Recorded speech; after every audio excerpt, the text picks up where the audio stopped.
And I'm just seeing so much hurt. Philanderer, charlatan, not the most honest man in the world. There's so many red flags early on. It's heavy, heavy in the heart. So heavy. Hello, lovelies. I'm Queen Wortham. I am an intuitive energy healer and a spiritual transformation coach. I'm feeling called to do a spirit reading for J.Lo, Jennifer Lopez, in light of her recent divorce filing. I know that a lot of us are wondering what's next for her.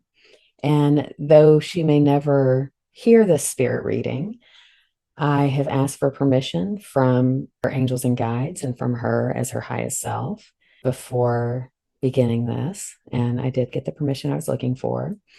And I want to say up front that it is not my intention to trash her. I just believe that her situation is universal. And I want to bring more of you to my channel, but it's because I want for all of us to wake up about what it is that we are creating.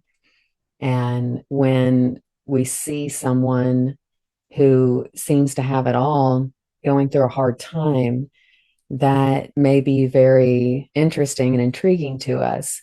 But we have to remember that everybody's human, everybody hurts, everybody has adversity, and we can have compassion for anyone and everyone. And we can learn through what others are going through.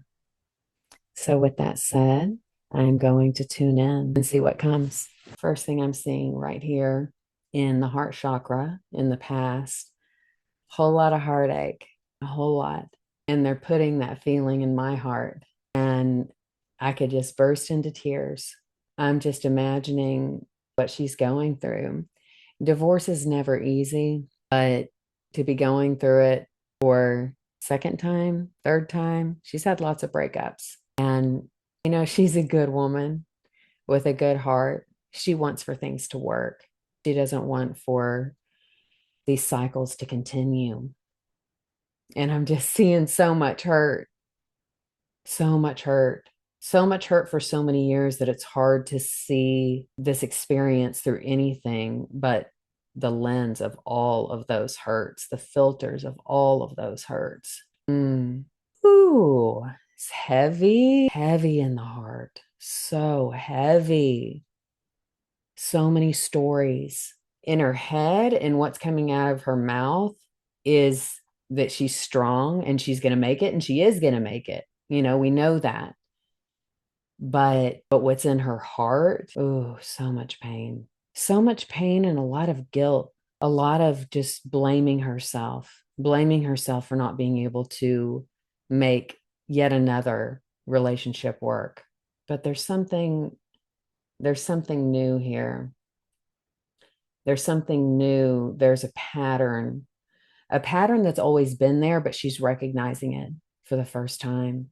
What is that pattern?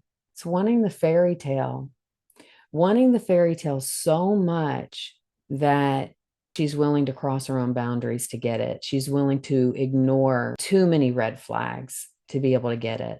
And the fairy tale, she's realizing for the first time that it is based on all of these things that in the end are just superficial. The hugs and the kisses, the roses, the butterflies in the stomach, the ideal successful man, the ideal successful woman coming together and just making this portrait, this portrait of perfection. But that's just what you see in the picture. And she's been willing to overlook these very basic things that have to be present for a healthy relationship. What I'm hearing is that her non-romantic relationships are actually very healthy. Her professional relationships are very healthy. Her relationship with her children are very healthy. She has good relationships in her family. She has good relationships with her friends, but she's not holding her romantic relationships to those same standards. Do you trust this person? Do you believe the words they tell you with every single thing that they say? Do their words and their actions match all the time?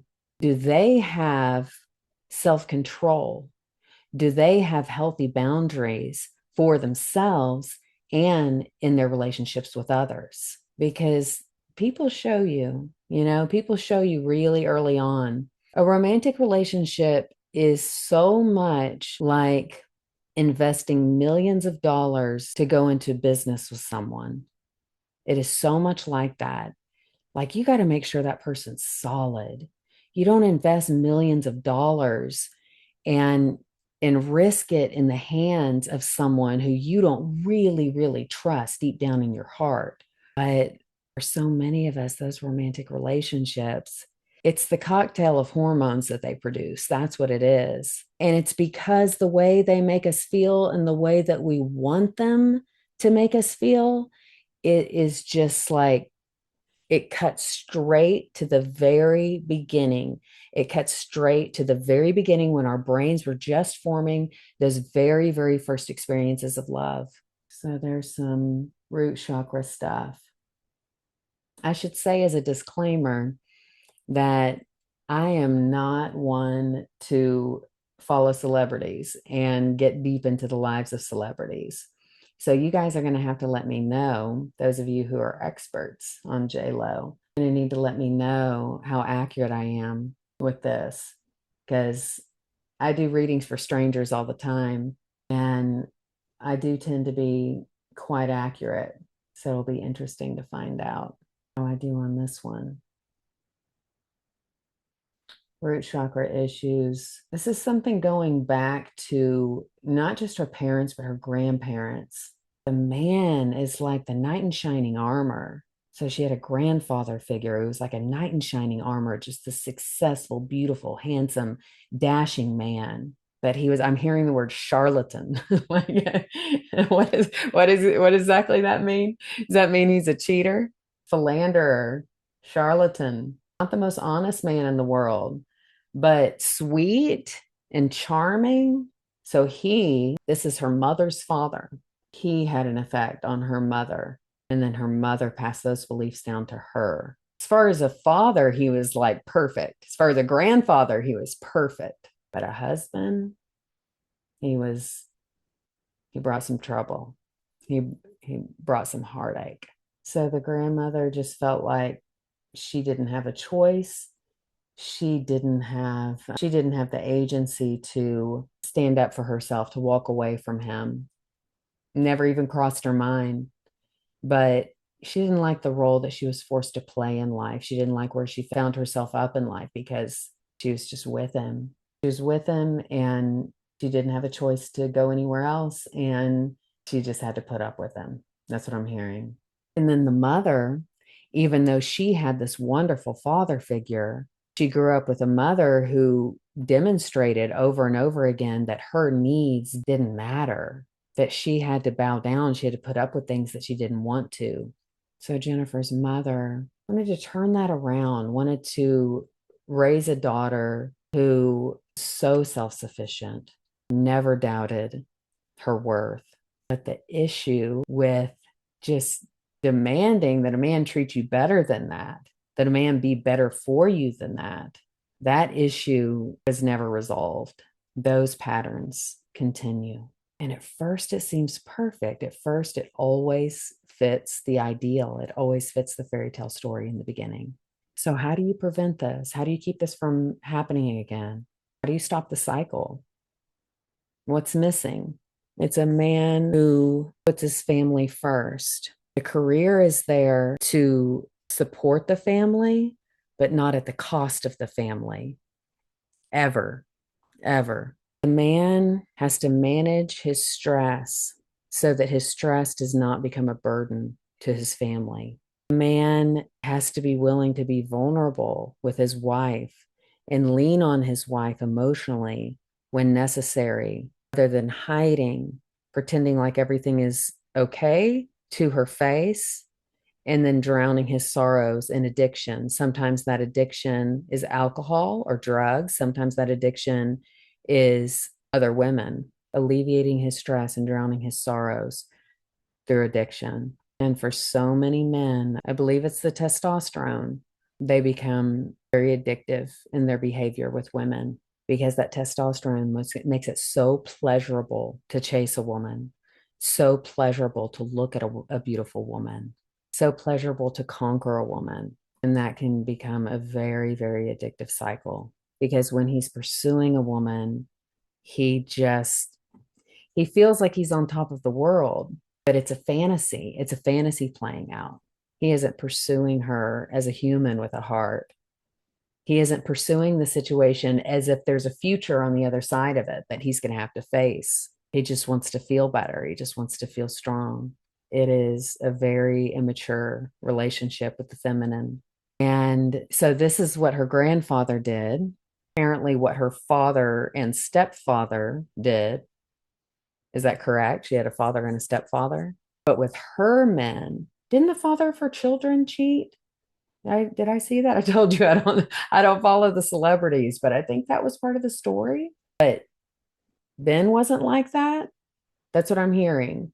And that's what like I'm feeling it. I'm feeling it in my body. Like he wasn't a cheater. That wasn't his deal. It was a management of stress thing, trying to be so strong, so unwilling to be vulnerable and say that he's feeling weak, say that he needs help, say that he needs to emotionally lean on his woman. So it was substances of all kinds, is what I'm hearing. And when a person is choosing addiction to deal with their emotions rather than feeling their emotions and addressing the issues that are causing the emotions, that addictive cycle makes a person very emotionally unavailable. It's just part of the story that keeps the addiction going, that there's not a problem and everything's fine. There are no emotions that have to be dealt with that that are uncomfortable. Everything's fine until it's not, you know? Yeah, I'm hearing inside of my head this like her coming to him and talking to him and just begging and asking and just getting a wall. Like she wanted him to be happy so much, but you can't jump through enough hoops to make somebody else happy. Everybody's responsible for their own baseline level of happiness. It's like the best that she could hope for was that the pretending to be happy would be successful for the evening or for the week, that the environment, the bubble could be just perfectly curated so that there were no outside stressors, that there was enough time and space to feel like they were connecting. So like little pockets of vacation where everything felt right. I'm just hearing it and feeling it so strongly. She wanted him to be happy, but he just wasn't. Like everything pissed him off. Everything wasn't right. Everything wasn't good enough. And he was blaming her. He was blaming her, but pointing things out that she really had no control over. Like she's J.Lo. She's J.Lo. She's living the J.Lo life. She's got J.Lo things going on. She's J.Lo. She can't stop being J.Lo to make him happy. He's got to make himself happy. And what felt so right for her with him is that he felt like home. He felt like that perfect, dashingly handsome, ideal man who is pretending to be happy and not sharing his emotions. It felt just like home. So, to stop the cycle, you have a man who puts family first, puts the peace of his home first over career when he's feeling unsteady emotionally. He has tools to take care of himself. He exercises, he meditates, he prays, he talks to his friends, he leans on his friends who feel like family and his family who feels like friends. He speaks openly about his feelings to his woman. When she comes to him, ooh, this is a big one. Ooh, I'm feeling this. I'm feeling this message loud and clear. I'm feeling the fire that's burning in her heart. And I'm feeling it because this is a lesson that I've learned. When his woman comes to him and she lets him know in the sweetest way that she can that she's hurting and she needs more, he listens to her. He doesn't make it an issue about who's right and who's wrong. He doesn't make it an issue about his ego being bruised. He has the maturity to listen with open ears and an open heart, and he tries his best to make her happy. There are some women who are never going to be happy. Of course, it's going to go both ways. Everybody has to be responsible, has to take responsibility for their own baseline level of happiness. That goes without saying. But if a woman who is taking responsibility for her own baseline of happiness finds herself in a situation where she needs more connection, she needs more love, she needs more communication, she needs more sweetness, she needs more softness, whatever it is, when she comes to him, he has to be strong enough to just listen and try to help instead of just making it all about preserving his ego. That is what an evolved man does. And she's seeing all of this. She's seeing it for the first time. So, in that way, these breakups are such a blessing. And they come at a time when you're really ready to see it. You're ready to see the patterns and you're ready for the cycles to end. So, I'm hearing that she's been talking this through with a friend. Is it correct that she has a close confidant who is a gay man? Is that correct? Because what I'm hearing is that friend who is a gay man has a partner who is a very masculine man who is showing up in the way that a man should show up. That's what I'm hearing. And it's that man, it's like a friend's partner that's setting the example for what a good man can be. Ooh, I'm just feeling so much love in that friendship. People love her. She's got people in her life who love her so much. Her kids are happy. That's what I'm hearing. Her kids are pleased about this relationship ending. Okay, I'm going to put in my 2 cents. Okay. I can't help it. Okay, so I don't follow celebrities, but J.Lo is one of the very few celebrities who I followed on Instagram for a while. And I started following her when I became single again. And I had been married for 23 years. My husband passed away, and I was single at 45. And she's, I think, 3 years older than me. So I'm 51 now. And so I followed her just because she was an inspiration to me, just a beautiful woman who is aging gracefully and in a successful career and just such a light, just such a beautiful light coming from within her. And so, I thought it was really sweet when she was getting back together with Ben.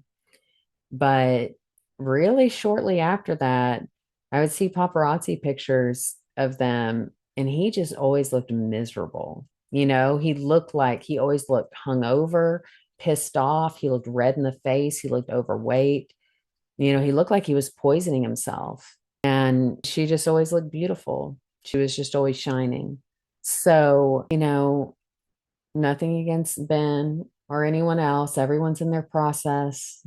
Everyone has their lessons to learn. Everyone's doing the best they can from their current level of consciousness. I know that. But with that said, I'm a woman who has suffered quite a bit of heartbreak, and I'm on her side. I'm really on her side. I want her to be happy. She deserves to be happy, and her kids want her to be happy. And what I'm hearing is it's not like she was perfect, She was doing the best she could from her current level of consciousness. So there were times that she may have been too fiery. She may have been too combative. She could have been a little softer and a little more patient at certain times. My rule that I live by is if it is impossible for me to act with grace on a regular basis, that's a sign that I shouldn't be in the relationship. So I personally like the idea of walking away before it gets that bad, because really I've got patience and I have a commitment to communicating at a higher level in relationships where I really care about someone. So if someone's making me so mad that I'm losing it on a regular basis, I know I need to leave and I probably should have already left. That's my role. So what's going on over here? What am I seeing over here? Power chakra in the future, her source of power in the future, loving her kids, the love she has for her children and the love and respect that her children have for her, using that as an example for what healthy love looks like, what healthy, dedicated love looks like. There's a purity in it. There's an honesty, a respect in it. Making her own peace a higher priority. I'm hearing again just the willingness to overlook the red flags. There's so many red flags early on. I really think this is true. Whatever makes a relationship end, whatever is the thing that you just couldn't put up with for another minute, they showed you that really early on. Or you at least heard a story about them being like that with somebody else. But when we're feeling all those butterflies and we're getting a steady supply of that cocktail of hormones that romantic love brings, it's just easy to hope and believe that this situation is going to be the exception. Like, oh, sure, there are those red flags. Oh, he was like that with that other girl, but this is going to be the exception. But unless someone is actively working to change themselves, they're probably not going to change. People stay the same unless they try to change, unless they want to change. If they want to change, there's a good chance they can change. But if they don't think there's a problem, if they're not willing to admit that the way things are going, that there's been a problem, they're not willing to take responsibility for the way things have gone in their life, then they're probably not going to change. It's something I've observed. It's her source of power in the future. So, what she needs to do, she's starting to see this, but what she needs to do, the message from her angels and guides, is let the love from all of her other relationships fill her up. Focus on it, enjoy it, be in the moment with it, and let that love, that safe, healthy love, fill her up. Because if we don't just stop and smell the roses with our children, with our family, with our best friends, and there can be this, it's like a hole, it's this hole that can never be filled. And sometimes the most amazing, most successful people, they've been able to achieve that by putting a lot of pressure on themselves, by holding themselves to this really, really high standard. And from the outside looking in, you can't even imagine how that person would not feel good about themselves. But for a lot of us, feeling good about ourselves has to be a choice and a practice, because otherwise, no matter how much success you achieve, you'll never really feel that, like, that you did it, that you did it, that you're good enough, that you deserve to feel good. You have to be conscious about it. You've got to make that choice to tell yourself, like, this is good enough. Like, I'm actually amazing. I'm amazing. I did an incredible job. You've got to consciously take that viewpoint with yourself. And you have to stop and be in the moment and truly love the people you love. Feel the love with the people that you love, because otherwise, you've just got this bottomless pit inside of you. It's this need that's always there. And what so many of us do is try to fill that up with finding the perfect love, the perfect partner. But what I have learned is that when you're filled up by yourself, filled up by your own life, by your own goals, giving yourself credit for everything you've done, and you're filled up with love from healthy relationships all around you, then the romantic relationship, it's just another thing that matches all of that. And, in a life partner, it is different. Like I was saying before, that it's investing millions of dollars and putting it at risk with a business partner. It's so much, it's like that. But instead of putting millions of dollars and putting a business at risk, what you're doing with a romantic partner is putting your whole heart, your heart and your brain that you have been growing since the day you were born, your nervous system, like your sense of safety, giving that to them, and also agreeing to grow old with them, because you will grow old, and you will become frail, and you will need that partner who's your life partner. They're going to be going through all of that with you. They're going to be sleeping next to you every night. They're really, really going to know you. And they are a mirror that is stronger and clearer than the mirror that any other relationship will present to you. So I'm not saying that a romantic partnership isn't a really big deal, but I'm saying that it can't be the only deal. It can't be the number one deal. It can't be the end all be all at the expense of everything else, especially not at the expense of yourself and your dignity and your boundaries and your sense of peace in life. Cannot be at that expense. Oh my gosh, it can't be. Her career is good.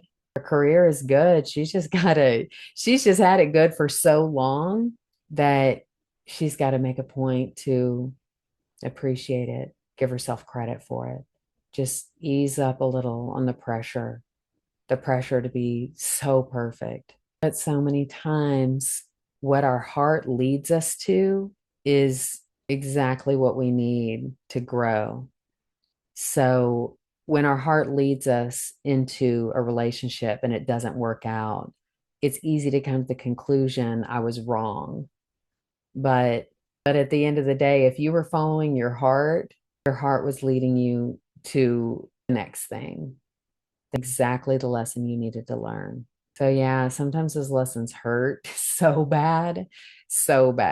But this is something she had to go through to come out on the other side. And it hurts so bad right now. And she's pissed. But just on the other side of this, there's going to be so much clarity. And she's having glimmers of it. She's having glimmers of it right now. So the career is good. The other relationships are good. And what I'm hearing is watch. Her angels and guides are telling you guys, you watch. She's going to be quiet about her romance for a little while. She's always going to be chased. She's always going to be chased by someone. She's always going to have a little bit of something going on with somebody, maybe a few people. She'll always have someone sending her roses. She'll always have someone texting, always have somebody asking her out, always someone showing an interest, but she's going to be quiet about it. She's not going to go public with any of it because she knows that it's not a big deal. And I'm also hearing if she does go public, it's just for the publicity. So she's going to be quiet, no serious relationships for a while, for a longer while than she has gone in the past. And the next one, her next big one is going to be a good one. That's what I'm hearing. Her next big one is going to be a really good one because she's getting a lot more clear on what it looks like when a really good man is someone who can show up for you and be there for you, be there for himself so that he can be there for his family, make good decisions for himself in his career so he can be there for his family. The career is there for his family. The career is not there at the expense of his family. And I'm also hearing that that's a little lesson that she needs to learn too. The career can't be at the expense of the family. She'll figure it out. She'll figure it out. Yeah, I've got a really good feeling that she's being led. She's being led step by step through all of this. They're giving her little glimmers. And somebody's saying that she is a praying woman. She prays every night. She doesn't go to bed without praying. It's sweet. You can see it in her eyes. She's sweet. She's got such a sweetness. She's a good heart. She's trying so hard to be as good as she can possibly be. The good woman, good girl. So her grandfather has passed on, and I'm feeling him here. Okay, so I can get messages from angels and guides all day, and the energy is very light, and it's very much like it's very intellectual, and it's really easy for me to absorb it. But when I get visited by someone who has passed on, who still loves people who are alive right now and knew people who are alive right now when they were alive, the energy really makes me want to cry because it's like all those entanglements are still there. All of those energy ties are still there. It feels heavy. There are so many feelings. So I'm saying all that because this is making me want to cry because the love is so big. So I'm hearing this message. from her grandfather, who was the charlatan, the philanderer. Ah, that, he sees now from his higher perspective. He sees his mistakes. He sees his addictive nature with money and with women. He sees it.